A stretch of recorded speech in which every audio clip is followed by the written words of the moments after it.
Non proliferation, ठीक है। इसमें एनपीटी और इसके आईएईए की सब चीजें पढ़ रहे होंगे। चलें स्टार्ट करते हैं बैकग्राउंड से। अमेरिका ने ना, ऑल्दो अमेरिका के पास जो न्यूक्लियर टेक्नोलॉजी है ना, न्यूक्लियर बॉम्ब्स की टेक्नोलॉजी, वो 45 से पहले ही आ गई थी। बट हम 45 में इसीलिए इसको काउंट करते हैं, रीजन बीइंग कि 45 में अमेरिका ने पहली बार बॉम्ब अपना टेस्ट किया था on Hiroshima and Nagasaki during the world war two. Nuclear bomb आया था ना, उसकी वजह से जो बाकी जो एलाइज थे, सबसे पहला जो यूएसएसआर था, उसने सबसे ज्यादा रिजेंटमेंट शो की। रीजन बीइंग कि ही सेड, यूएसएसआर सेड कि आपके पास ये वेपन पहले से भी था, you could have used it before, आपने यूज किया नहीं, आपने एंड पे आके यूज किया अपने मतलब के लिए, जब तक हमारे बहुत बंदे मर चुके थे। खैर रिजेंटमेंट स्टार्ट हुई, ये कोल्ड वॉर की बेसिस यहां से उठी थी। उसी दौरान ना यूएसएसआर के पास अब क्योंकि कंपैरेटिव एज था नहीं, तो यूएसएसआर ने बोला हम भी अपना न्यूक्लियर वेपन बनाएंगे ताकि एटलीस्ट हमारे पास एक कंपैरेटिव एज आ जाए। So with in 4 years USSR ने भी अपना एक न्यूक्लियर बॉम्ब बनाया। जब रशिया ने रिजेंटमेंट शो की थी ना कि यार आपने पहले टेस्ट नहीं किया, एंड रशिया वाज फीलिंग कि यार अब यूएस के पास एक सुपीरियोरिटी है इन टर्म्स ऑफ वेपन्स, तो हमें भी अपने वेपन्स के ऊपर काम करना चाहिए। So with in 4 years Russia ने भी अपना वेपन बनाया इन 1949, एंड उसी साल अपना एक हाइड्रोजन बॉम्ब भी टेस्ट कर लिया। इसी से ना एक न्यूक्लियर रेस इन दो कंट्रीज के बीच में स्टार्ट हुई। 2 साल बाद फ्रांस ने बनाया, एंड एग्जैक्टली 10 साल बाद चाइना ने बनाया। 5 कंट्रीज जो थे उन्होंने न्यूक्लियर वेपन्स, अब जो वर्ल्ड लीडर्स थे, जो P5 हैं, जो बिग 5 थे उन दोनों, उनके बीच में रिजेंटमेंट आना स्टार्ट हो गई थी। मतलब वो उन्होंने तो कहा हमारे पास तो आ गई है, जितनी टेक्नोलॉजी फैलेगी, क्योंकि बहुत ज्यादा वॉलेटाइल टेक्नोलॉजी है, बहुत ज्यादा खतरनाक टेक्नोलॉजी है, अगर ये किसी ऐसे नेशन के पास चली गई या किसी ऐसे नॉन स्टेट एक्टर के पास चली गई, तो उससे पूरा international and world peace at risk आ जाएगा। इस वजह से इन्होंने ना एक एनपीटी फॉर्म करने की कोशिश की, ताकि इस टेक्नोलॉजी का जो स्प्रेड है ना, ताकि टेक्नोलॉजी और ज्यादा कंट्रीज के पास ना जा पाए। उसका बैकग्राउंड ये था कि जितनी कंट्रीज के पास जाएगी, इसको कंट्रोल करना उतना ज्यादा मुश्किल हो जाएगा, और ऐसी सिचुएशन पैदा ना हो कि हर कंट्री के पास न्यूक्लियर है और दूसरी कंट्री पे न्यूक्लियर वेपन्स मार रही है। सही है, इस वजह से इसको कंट्रोल करने की कोशिश की गई। In the year 1968 NPT sign हुई, फॉर्म हुई थी, ठीक है, ताकि इसका जो मेजर मकसद था वो जो न्यूक्लियर टेक्नोलॉजी है उसकी जो स्प्रेड है उसको रोकना। 4 कंट्रीज ऐसी थी जिसमें से सबसे पहला पाकिस्तान था, second was India, third was Israel, and ये 4 कंट्रीज थी ना, Pakistan, India, Israel and south Sudan. In 4 countries ने कभी एनपीटी साइन ही नहीं की थी। रीजन बीइंग कि ये सारी कंट्रीज, एक तो उनके अपने नेशनल इंटरेस्ट थे, उसके अलावा डायरेक्टली या इनडायरेक्टली अपने न्यूक्लियर वेपन्स बनाने की कोशिश कर रहे थे, ताकि इस दुनिया के अंदर अपनी रिट स्टैब्लिश करवा सकें, रिट के साथ साथ अपनी एटलीस्ट अपनी कुछ वैल्यू हो, अपनी कुछ स्टैंडिंग स्टैब्लिश कर सकें। ये लोग, इन्होंने कभी साइन ही नहीं की।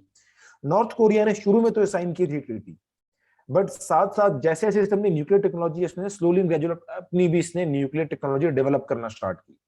एंड द मोमेंट इसने अपनी टेक्नोलॉजी बना ली, एक्वायर कर ली, इसने एकदम एनपीटी से मतलब पुल बैक किया अपनी कंट्री को, एंड एक न्यूक्लियर वेपन टेस्ट कर दिया अपने। तो इसीलिए इसको एज ए रोग नेशन भी अब कहा जाता है, क्योंकि इसने पहले ट्रीटी साइन की थी अपने मतलब के लिए। जब इसने थोड़े बहुत चीजें एक्वायर की पूरी दुनिया से, अपनी जैसे इसने टेक्नोलॉजी डेवलप की, वॉर टेक्नोलॉजी होती है न्यूक्लियर वेपन की, ये एकदम एनपीटी से पुल बैक कर लिया था। चाहिए, ये तो आ गया बैकग्राउंड।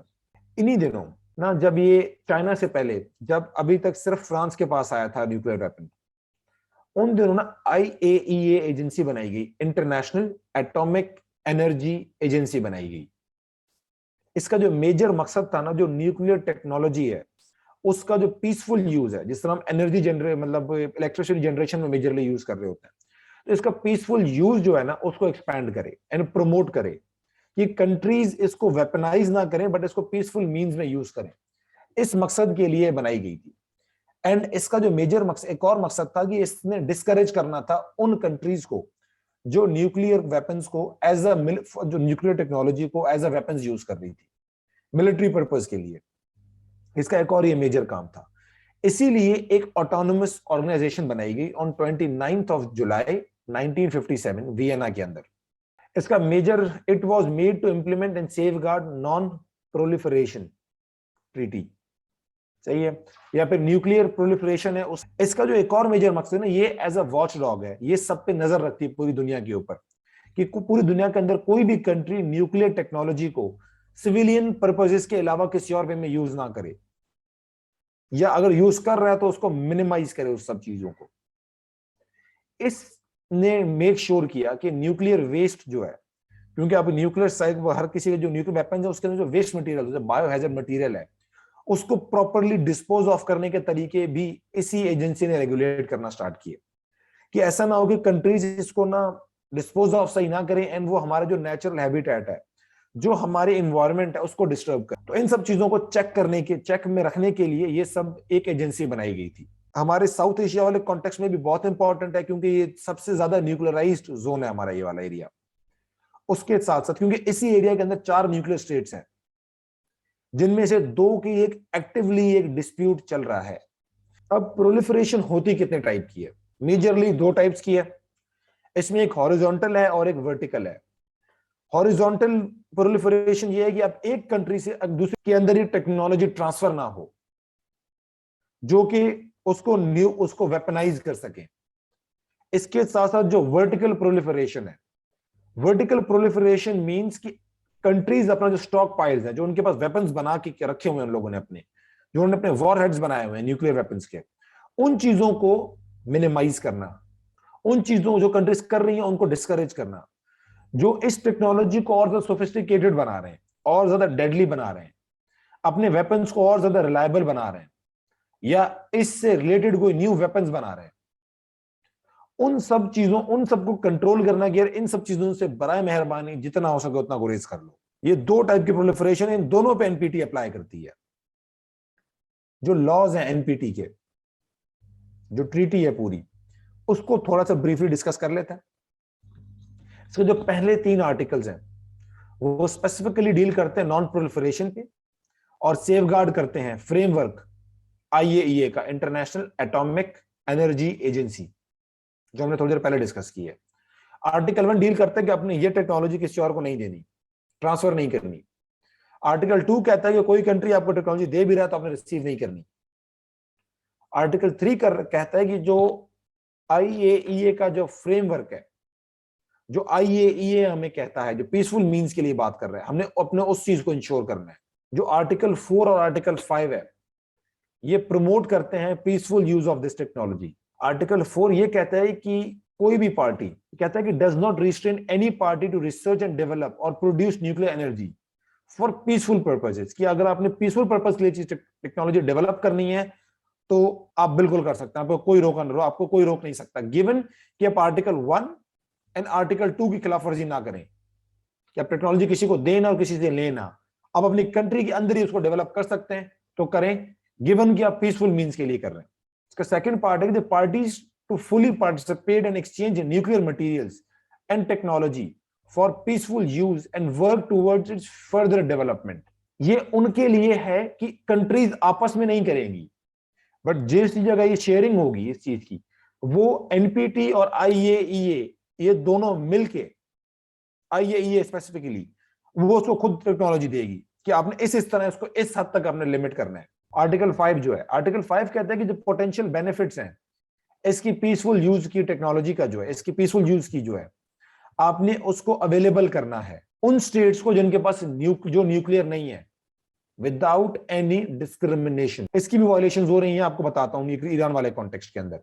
ईरान की थोड़ी सी केस स्टडी है, we will be discussing that. जो आर्टिकल 6 है, आर्टिकल 6 के exact words are to pursue negotiations in good faith on effective measures leading to cessation of nuclear arms race at an early date and to nuclear disarmament. Recommendations क्या क्या हैं?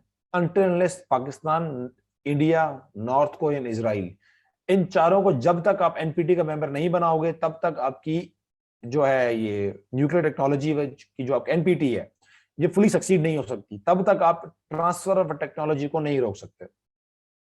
उसके अलावा आपको सब लोगों को सेम लेवल पर ट्रीट करना चाहिए, सब कंट्रीज को जो कि एनपीटी और नहीं कर रही। सबसे बड़ी एग्जांपल हमारे पास ईरान की आती है। ईरान सबसे पहले अपने न्यूक्लियर वेपन्स क्या पीसफुली डेवलप कर रहा था, उसके ऊपर सैंक्शंस लगी कि यार आप उसको वेपनाइज कर रहे हो, जो कि एनपीटी का सिग्नेटरी था। जितने इसके ऊपर इल्जामात लगे ना, इसकी सर्टेन परसेंटेज, प्लूटोनियम आपका 5% तक आपका इनरिच होता है, आपका यूरेनियम 7% तक होता है या 9% तक है, इसकी फिगर चेक करनी पड़ेगी, but most probability 7% for the peaceful purposes. Iran उसको ऑल्दो 10 से 15% लेके गया था। उसके बाद आईएईए ने कहा भी सही कि यार इसने अपनी जो इनरिचमेंट है यूरेनियम की और प्लूटोनियम की को कम किया है। डिस्पाइट दैट एनपीटी के जो मेंबर्स हैं स्पेसिफिकली यूएसए एडमेंट है कि इस पे और सैंक्शंस लगानी चाहिए। उसकी बात मानने कोई तैयार नहीं है। मैं उनके आंसर्स कर दूं फिर आपकी तरफ आ रहा हूं, ये 2 मिनट दे दें। Okay sir. पाकिजा मैडम आपने पूछा था कि टॉपिक क्या है, न्यूक्लियर प्रोलिफरेशन टॉपिक था हमारा आज का। जो सोबिया मैडम आप कह रही हैं आपको पहली स्लाइड रिपीट कर दूं। पहली स्लाइड में ऐसा कुछ नहीं था। पहली स्लाइड में आपको सिर्फ बैकग्राउंड हमें बताया है कि किस कंट्री ने कब न्यूक्लियर वेपन्स एक्वायर किए टेक्नोलॉजी, एंड इसीलिए ये एनपीटी बनाई गई ताकि ये टेक्नोलॉजी ज्यादा कंट्रीज के पास ना जाए। क्यों ना जाए ज्यादा कंट्रीज के पास? क्योंकि जितने ज्यादा कंट्रीज के पास ये न्यूक्लियर वेपन्स टेक्नोलॉजी जाएगी दुनिया उतनी ही ज्यादा अनसेफ होगी। This was all what I explained in the first slide. अच्छा ईशा मैडम आपने पूछा है कि कौन कौन सी, यूरेनियम है एक और एक प्लूटोनियम है, प्लेटिनियम नहीं है, प्लूटोनियम है। जो न्यूक्लियर वेपन्स टेक्नोलॉजी है ना उसका ट्रांसफर करना मना है। जो पीसफुल पर्पसेस के लिए उसको आप कर सकते हो under the regulations of IAEA. मैं ईरान इशू कंप्लीटली बता देता हूं, मैं सारे सारे जवाब दे दूं, आप मुझे एंड में एक बार कर दीजिएगा, वो रिमाइंड करा दीजिएगा, मैं कर दूंगा। नॉन स्टेट एक्टर्स वो होते हैं, जो एग्जांपल देता हूं, जो कोई जिसको स्टेट रिकॉग्नाइज नहीं कर रही होती। सबसे बड़ी एग्जांपल अफगानिस्तान, जो हमारे टीटीपी है वो नॉन स्टेट एक्टर्स हैं। टेररिस्ट नेटवर्क से क्या ये नॉन स्टेट एक्टर? ये नॉन स्टेट एक्टर्स के अंदर आते हैं। तो सर दाइश भी तो उसके अंदर आती है ना सर? ये आईएस भी उसके अंदर आती है। अच्छा निम्रा मैडम आपका सवाल, जो कंट्रीज ये ट्रीटी साइन करती हैं उनका सबसे बड़ा फायदा ये होता है कि उनको nuclear technology for the peaceful purposes मिल जाती है। उनकी जो इनकी ट्रेड होती है न्यूक्लियर मटेरियल्स की, उसके अंदर ये पार्टिसिपेट कर पाते हैं। सर ये चीज कौन सी क्लियर वाली? नहीं हुई कि क्या फायदा होता है। अच्छा सर फायदा इसकी ये कि समझ नहीं देखिए किस तरह से मिलते हैं उन्हें न्यूक्लियर। मैं बता देता हूँ। देखिए सपोज एक कंट्री है जिसके पास कोई अच्छा साइंटिस्ट नहीं है, जिसके पास कोई ऐसी वे नहीं है कि वो अपनी न्यूक्लियर टेक्नोलॉजी खुद बिल्ड कर सके। जो ये वाला पॉइंट था ना पीसफुल पर्पसेस वाला, सबसे बड़ा फायदा इसका एनपीटी क्या देती है। एनपीटी कहती है कि आपके पास कोई मसला नहीं है, आप हमारे मेंबर बन जाएं। मेंबर बनने से हम लोग क्या गारंटी हो जाएगी, आप इसको ना वेपनाइज नहीं करोगे इस टेक्नोलॉजी को। आप हमारे मेंबर बनो, हम आपकी तरफ से टेक्नोलॉजी ट्रांसफर करते हैं जिसको आप for the purpose of energy generation use करो। ये सबसे बड़ा फायदा होता है उन कंट्रीज को जिनके पास वैसे कोई और वे नहीं था, इस वे के थ्रू पर बिजली बना रहे होते हैं नॉर्मली। क्लियर है? Yes sir, thank you. Nimra madam सवाल पूछ लें जल्दी से। सर वो पूछना जी, चाह बोलें। रही थी कि जैसे कि हम पाकिस्तान ने ये ट्रीटी साइन नहीं की थी, फिर क्यों सैंक्शन किया? क्योंकि जब एक कंट्री हम आजाद है, हमने जब साइन ही नहीं किया तो हम तो कुछ भी कर सकते हैं न्यूक्लियर पावर। क्या ये अलाउ नहीं होता किसी कंट्री को कि वो न्यूक्लियर वेपन्स यूज कर सके? मैडम बस या कंट्री इंटरनेशनल प्रेशराइज तो करती है ना, भले मेंबर ना हो, लीगली कुछ नहीं कर सकते वो लोग, बट थ्रू सैंक्शंस हमारे ऊपर वो क्या नाम है, हमें वो प्रेशराइज कर सकते हैं, तो that is what they do.